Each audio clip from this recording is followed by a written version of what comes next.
Hello everyone, welcome back again to BSP pharmacy. नमस्कार आप सभी लोगों को और स्वागत है आप सभी लोगों का राजधानी एक्सप्रेस में। जी हाँ, आरआरबी फार्मासिस्ट की वैकेंसी को लेकर के काफी सारे एस्पिरेंट्स और काफी सारे मेरे दोस्त भाई छोटे जूनियर सभी लोग तैयारी कर रहे हैं। तो उन सभी लोगों को लेकर के बीएसपी फार्मेसी एक फ्री ऑफ कॉस्ट सीरीज लेकर के आ गया जिसका नाम है राजधानी एक्सप्रेस, और जिसमें हम लोग डेली बेसिस पर 20 एमसीक्यूज आप लोगों को अभी सोल्व कराते हैं। एंड जैसे आप लोगों का रिस्पॉन्स अच्छा आएगा हम इसको डेफिनेटली डेली बेसिस पर इंक्रीज कर देंगे। डेली आप लोगों को हमारा लेक्चर सुबह 8 बजे मिल जाता है, तो आप लोग देखना बिल्कुल ना भूलो। और जो हमें कोई इसमें इंप्रूवमेंट करना है तो वो भी जरूर बताइएगा, क्योंकि हम लोग फर्स्ट टाइम ये चीजें कर रहे हैं सेमेस्टर एग्जाम से अब कॉम्पिटेटिव एग्जाम की तरफ शिफ्ट होकर के। तो मेरा नाम है पुनीत राजपूत और आप लोग प्यार से मुझे पुनीत सर बुलाते हैं। स्वागत है आप सभी लोगों का आज के सेशन में। और आज हम लोग डिस्कस करने वाले हैं केमिस्ट्री के हमारे acid base and buffer chapter से टॉप 20 क्वेश्चंस, जहां से बेसिक क्वेश्चंस आते हैं पर लेकिन बेसिक क्वेश्चन को भी कभी कभी कंफ्यूज करके पूछ लिया जाता है, और जहां पर हम लोग एग्जाम में कंफ्यूज हो जाते हैं। जिन क्वेश्चन का आंसर हम सही से कर सकते थे पर उसको सही से नहीं करते। तो चलेगा जी, सीरीज को स्टार्ट करते हैं। और सबसे पहला क्वेश्चन आप लोगों की स्क्रीन पर है, what is the chemical formula of boric acid. Boric acid का केमिकल फॉर्मूला क्या होता है? H2BO3, H3BO3, HbO2 या फिर B2O3। तो सिंपल सा सभी को पता है कि बोरिक एसिड का फॉर्मूला होता है H3BO3। ठीक है जी, तो सिंपली आप लोगों को यहाँ पर कुछ भी एक्सप्लेनेशन बताने की तो आवश्यकता नहीं है, क्योंकि कि हमारा बोरिक एसिड H3BO3 होता है, जो कि हमारा वीक मोनोबेसिक एसिड में हमारा आता है। अब आप लोगों से ये भी क्वेश्चन पूछ सकता है कि weak monobasic which one of the following is weak monobasic example. ठीक है, तो यहाँ पर आप लोगों से question weak monobasic acid example आप लोगों से ऐसे भी क्वेश्चन पूछ सकता है।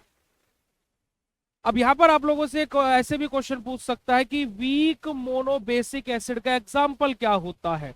तो भाई आप लोगों को यहाँ पर क्या है बेटा जी, अगर जो वहां पर ऑप्शन में बोरिक एसिड है तो आपको उसको टिक कर देना है।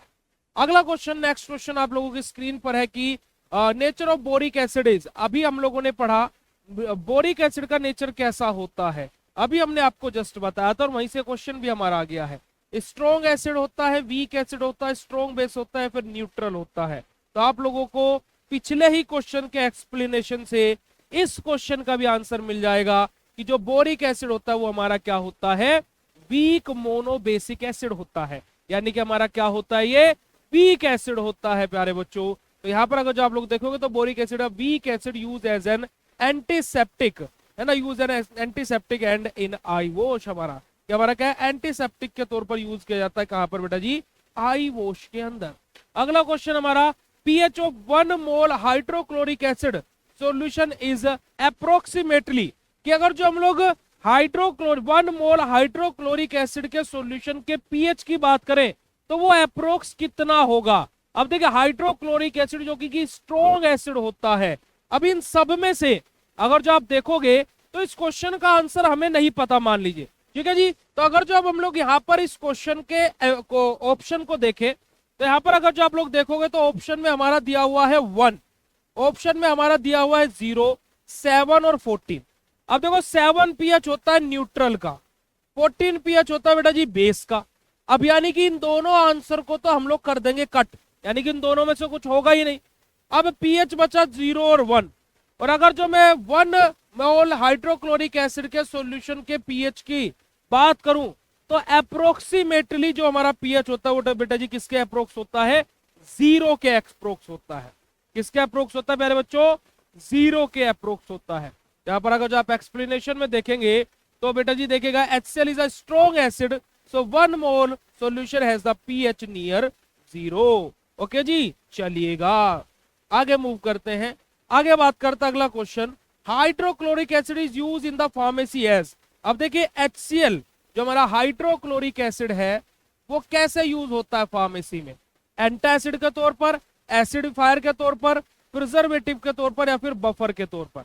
अगर जो मैं हाइड्रोक्लोरिक एसिड की बात करूं और जस्ट टू बी एग्जैक्ट अगर जो हम लोग यहाँ पर देखते हैं तो देखिए एंटा एसिड के तौर पर तो हमारा ये उपयोग होगा नहीं, क्योंकि एंटा एसिड हमारे क्या होते हैं, बेसिक इन नेचर होते हैं।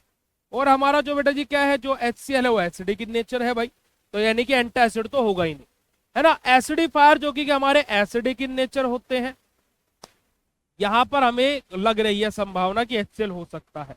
प्रिजर्वेटिव के तौर पर नहीं, बफर के तौर पर नहीं, तो ऑप्शन क्या बचता है बेटा जी हमारा, HCl हमारा बेटा जी क्या है, कैसे यूज होता है हमारा, एज एन एसिडिफायर के तौर पर उपयोग होता है।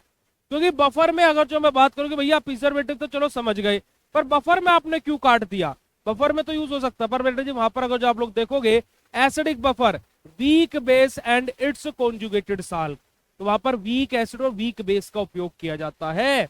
चलेगा, अगला क्वेश्चन देखेगा यहाँ पर इसका एक्सप्लेनेशन कि HCl is use as an acidifier and for gastric acid deficiency treatment.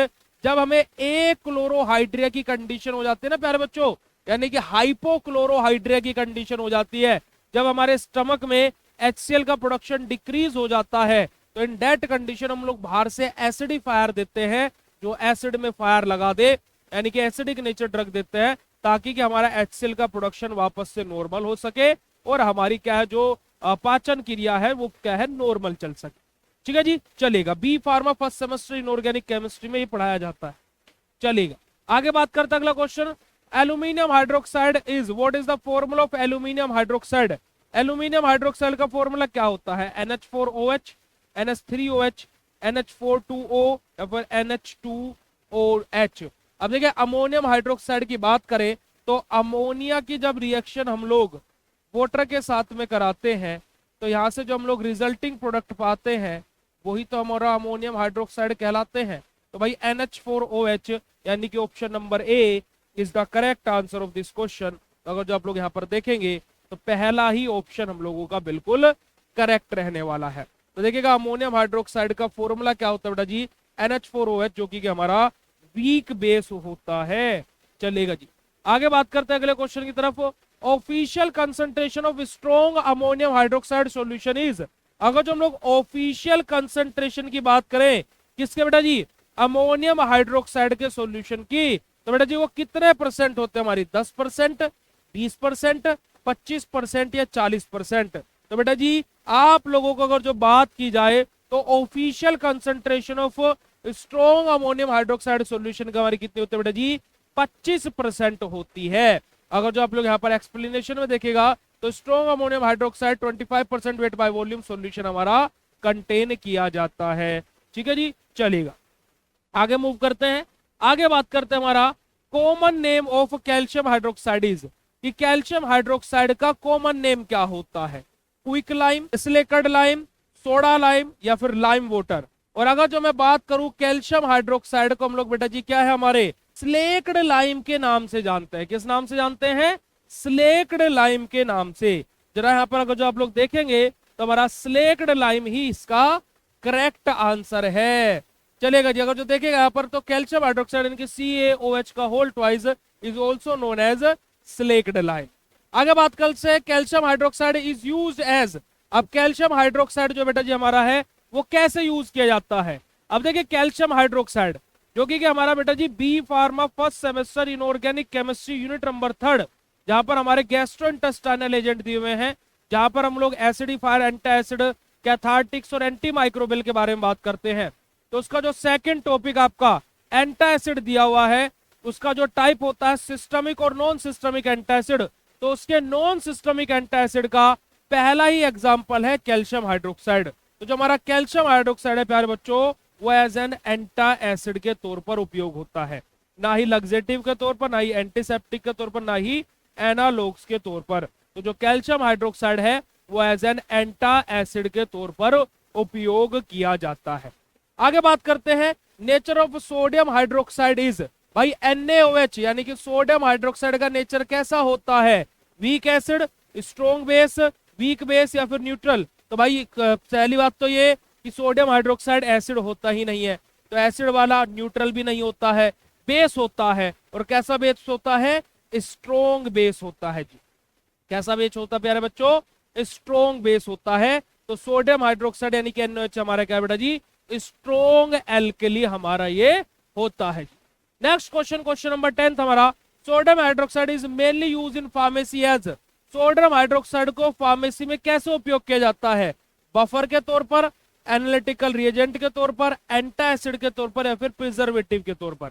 अब देखिए एंटा एसिड यानी कि हमारे क्या बेसिक चीजें यहाँ पर उपयोग होती है। तो यहाँ पर हमारा क्या है, sodium hydroxide basic in nature होता है, तो यहाँ पर हम होल्ड पर कर सकते हैं, होल्ड कर सकते हैं भाई। अगर जो हम लोग बात करें बफर के तौर पर, हाँ जी, प्रिजर्वेटिव के तौर पर, हाँ जी, एनालिटिकल रिएजेंट के बात की जाए तो एनालिटिक रिएजेंट के तौर पर ये भी हमारा आंसर सही हो सकता है। पर लेकिन सही आंसर कौन सा है भैया? तो देखिए हमारा एंटा एसिड के तौर पर भी हमारा क्या है, NaOH का उपयोग नहीं किया जाता है। वहां पर हमारा मैग्नीशियम हाइड्रोक्साइड आ जाएगा, कैल्शियम हाइड्रोक्साइड आ जाएगा, है ना, सोडियम बाइकार्बोनेट हमारा आ जाएगा। हमारा एनालिटिकल रिएजेंट के तौर पर सोडियम हाइड्रोक्साइड का उपयोग किया जाता है। तो हमारा क्या बेटा जी देखिएगा, एनालिटिकल रिएजेंट के तौर पर सोडियम हाइड्रोक्साइड का उपयोग होता है।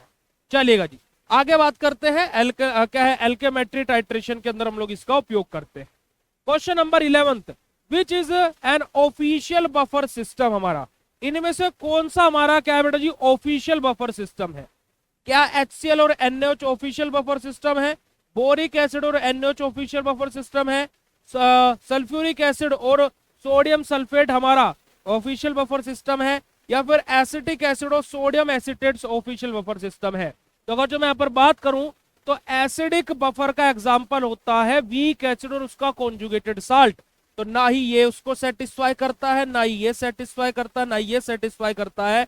एसिटिक एसिड और सोडियम एसिटेट यानी कि वीक एसिड और उसका कॉन्जुगेटेड साल्ट, तो बी ऑप्शन हमारा क्या होगा प्यारे बच्चों, इसका करेक्ट आंसर होगा। ठीक है जी, तो चलिएगा जरा देखिएगा कि एसिटिक एसिड और सोडियम एसिटेट हमारा क्या ऑफिशियल बफर सिस्टम को सपोर्ट करते हैं। और ये कैसे बफर होते हैं बेटा जी, एसिडिक बफर का एग्जांपल है ये। चलिएगा आगे बात करते हैं, main function of buffer is, buffer का मेन फंक्शन क्या होता है भाई? पीएच को चेंज होने से रेजिस्ट करना, रोकना। तो देखिएगा increase pH, maintain pH, foam salt, या फिर हाइड्रोलाइसिस। तो भाई देखिएगा यहाँ पर बी ऑप्शन सही लग रहा है, क्योंकि पीएच को इंक्रीज थोड़े ना करता है, पीएच को चेंज होने से रेजिस्ट करता है, यानी कि जितना हमारा पीएच है उतना ही रहे, ये कार्य हमारा करता है। तो साल्ट का भी फॉर्म नहीं करता है और हाइड्रोलाइसिस भी नहीं करता है। तो बफर हमारा क्या करता है बेटा जी, पीएच को मेंटेन करने का काम करता है।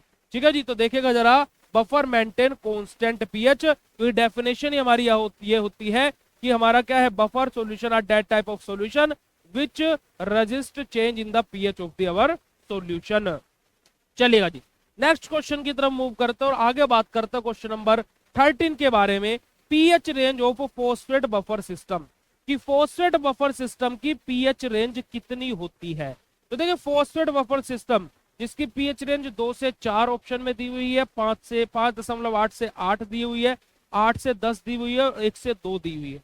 फॉस्फेट बफर सिस्टम जो कि हमारा क्या होता है बेटा जी, हमारा एस हमारी बॉडी का बफर सिस्टम होता है, जो हमारी बॉडी के अंदर भी काम करता है, फॉस्फेट बफर सिस्टम, है ना। हम लोग इसको कहां पर पढ़ते हैं, हमारी inorganic chemistry B pharma first semester के अंदर, physiological acid base balance in the body, वहां पर हम लोग अलग अलग सिस्टम पढ़ते हैं। हमारा फॉस्फेट बफर सिस्टम उसी में से एक एग्जाम्पल है। ठीक है जी, तो हमारा जो फॉस्फेट बफर सिस्टम है, अगर जो हम इसकी बात करते हैं तो जो हमारी पीएच रेंज होती है वो कितनी होती है फॉस्फेट बफर सिस्टम की? तो अगर जो यहाँ पर पीएच रेंज की बात की जाए तो देखिए 2 से 4 तक नहीं होती है, 5.8 से 8 वाली, ये दोनों हमारी रेंज होती है। लगभग इसी रेंज में हमारा फॉस्फेट बफर सिस्टम कार्य करता है। और अगर जो एग्जैक्ट रेंज की बात की जाए तो 5.8 से लेकर के 8.0 वाली रेंज हमारी क्या है, बिल्कुल एग्जैक्टली मैच कर रही है। तो हमारा क्या है, जो फॉस्फेट बफर सिस्टम है वो 5.8 से लेकर के 8 पीएच रेंज के बीच में लाई करता है। क्वेश्चन नंबर नेक्स्ट हमारा, अगर देखेगा phosphate buffer system work between 5.8 to 8 pH range हमारा। अगला क्वेश्चन है, pH of boric acid buffer system is approximately. अगर हम लोग बोरिक एसिड बफर सिस्टम के पीएच की बात करें तो 4.5, 7, 9 या फिर 11। अब अगर जो देखो यहाँ पर एक लॉजिकली चीज अगर जो हम लोग यहाँ पर देखते हैं तो देखो क्या बोला गया बेटा जी, बोरिक एसिड बफर सिस्टम, यानी कि एसिड के बारे में बात हुई है। अब यानी कि 11 नहीं होगा, 7 नहीं होगा, 7 न्यूट्रल है तो ये भी नहीं होगा, तो क्या होगा भाई 4.5 बचा, यानी कि 4.5। अगर जो आप लोग यहाँ पर देखोगे तो 4.5 इज द राइट आंसर। अब देखो ऐसे ऐसे एमसीक्यूज भी आ जाते हैं जहां पर हमें, मान लो आपको बोरिक एसिड वाला पता नहीं था, पर लॉजिकली आप इस एमसीक्यू को सोल्व कर सकते हो। ठीक है जी, चलिएगा आगे मूव करते हैं। आगे बात करते हैं हमारा official preparation of hydrochloric acid is called. क्या अगर जो हाइड्रोक्लोरिक एसिड की ऑफिशियल प्रिपरेशन के बारे में बात करें तो हमारी क्या कहलाती है? Dilute hydrochloric acid, strong HCl, concentrated HCl, या फिर क्या है स्प्रिट ऑफ HCl। तो अगर जो हम लोग यहाँ पर बात करें बेटा जी कि official preparation of hydrochloric acid हमारी क्या कहलाती है बेटा जी? हमारी डाइल्यूट हाइड्रोक्लोरिक एसिड कहलाती है। ठीक है प्यारे बच्चों, तो डाइल्यूट हाइड्रोक्लोरिक एसिड हमारी ये प्रिपरेशन बेटा जी कहलाती है। तो dilute HCl is officially preparation हमारा। ठीक है, official preparation. Sodium hydroxide should be stored in. Sodium hydroxide हमारा कहाँ स्टोर होता है? प्लास्टिक में, ग्लास में, रबर में, या फिर आयरन में? तो आयरन में नहीं होगा, रबर में नहीं होगा, ग्लास और प्लास्टिक में हमारा होगा। तो अगर जो हम लोग बोले तो जो हमारा सोडियम हाइड्रोक्साइड है, माफ कीजिएगा, तो वो हमारा क्या बेटा जी? हमारा ग्लास में स्टोर होता है। ठीक है जी, तो NaOH is stored in tight glass bottles हमारी, because it absorb CO2 from air, क्योंकि ये क्या है? एयर से CO2 एब्जॉर्ब करता है, इस वजह से ऐसा हो रहा। अगला question, ammonium hydroxide has which type of order? कि हमारा अमोनियम हाइड्रोक्साइड किस तरीके का ऑर्डर रखता है? फ्रूटी ऑर्डर रखता है, फ्रेशी ऑर्डर, फिशी ऑर्डर रखता है, पंजेंट रखता है, या फिर ऑर्डरलेस होता है? अगर जो अमोनियम हाइड्रोक्साइड की बात की जाए बेटा जी, तो अमोनियम हाइड्रोक्साइड हमारा बेटा जी फ्रूटी नहीं, फिशी नहीं, ऑर्डरलेस ये भी नहीं। तो हमारा क्या है? पंजेंट स्मेल आती है हमारी जो अमोनियम हाइड्रोक्साइड होता है, तो पंजेंट लाइक स्मेल हमारी आती है। तो जो ऑर्डर होता है हमारा अमोनियम हाइड्रोक्साइड को कैसा होता है? पंजेंट ऑर्डर हमारा होता है। नेक्स्ट क्वेश्चन के बारे में बात करते हैं। Clear solution of calcium hydroxide in water is called. क्या जो कैल्शियम हाइड्रोक्साइड का क्लियर सॉल्यूशन है किसके अंदर? वाटर के अंदर, तो उसको हम क्या बोलते हैं? Soda lime, lime water, milk of magnesia, या फिर हमारा क्या बेटा जी? Quick lime. तो अगर जो हम लोग बात करें बेटा जी यहाँ पर, तो अगर जो कैल्शियम हाइड्रोक्साइड वाटर के अंदर बात की जाए तो उसको हम लोग क्या बेटा जी? लाइम वाटर बोलते हैं। क्या बोलते हैं प्यारे बच्चों? Lime water. तो देखिएगा जरा कि calcium clear calcium hydroxide solution equals to lime water. ठीक है जी, चलिएगा लास्ट सेकंड लास्ट क्वेश्चन है, बफर कैपेसिटी क्या होता है बेटा जी? बफर कैपेसिटी की बात की जाए तो कितना कंसंट्रेशन की आवश्यकता है 1 यूनिट पीएच को चेंज करने के लिए? तो concentration of salt, reaction speed, resistance against pH change, या फिर सोल्यूबिलिटी? तो हमारा क्या है? Resistance against pH change. तो डेफिनेशन के अकॉर्डिंग बात की जाए तो वो हमारा क्या है? सी वाला ऑप्शन मैच हो रहा है कि रेजिस्टेंस अगेंस्ट पीएच चेंज हमारा वही हमारा क्या होता है? बफर कैपेसिटी का मीन होता है। तो buffer capacity ability of buffer to resist change in pH. And last question हमारा बेटा जी, Henderson Hasselbalch equation tell the reaction between. कि जो हेंडरसन हेसलबैच इक्वेशन है वो किस किस के बीच की रिएक्शन को हमें बताता है? सोल्यूबिलिटी एंड टेम्परेचर की, ऑक्सीडेशन एंड रिडक्शन की, आयनिक बैलेंस की, या पीके एंड पीएच की? तो अगर जो मैं बात करूं तो ये दोनों तो होंगे ही नहीं। कौन सा होगा? पीके या फिर पीएच वाला, फिर आयनिक बैलेंस वाला? तो बेटा जी हमारा यहाँ पर आंसर होगा क्या? पीके एंड पीएच वाला। ठीक है जी, तो हमारा क्या है? अगर जो हेंडरसन हेसलबैच इक्वेशन की बात की जाए तो this equation relate pH with pK and is use in buffer calculation. तो यही प्यारे बच्चों हमारे टॉप 20 क्वेश्चंस थे केमिस्ट्री के, जो कि हमारे सिलेबस से थे, और कुछ क्वेश्चंस बेसिक थे और कुछ क्वेश्चंस हमारे थोड़े हटके भी थे। तो बाकी ये वीडियो आप लोग कैसा लगा आप लोग कमेंट सेक्शन में कमेंट करके जरूर बताइएगा, और कोई गलती हुई हो या फिर कुछ इंप्रूवमेंट की जरूरत हो वो भी अपना फीडबैक जरूर दीजिएगा। अब ये भैया पीडीएफ हमें कहां पर मिलेगी? तो बीएसपी फार्मेसी के टेलीग्राम चैनल पर और बीएसपी फार्मेसी ऐप पर बिल्कुल फ्री ऑफ कॉस्ट आपको ये पीडीएफ मिलने वाली है। ठीक है जी, तो आप लोग जाइए टेलीग्राम चैनल को ज्वाइन कर लीजिए, अदरवाइज बीएसपी फार्मेसी ऐप को भी आप डाउनलोड कर सकते हैं। Thank you so much for watching this video. मिलता है आप लोगों से ऐसे नेक्स्ट वीडियो में, तब तक के लिए बाय, शुक्रिया, नमस्कार, जय हिंद।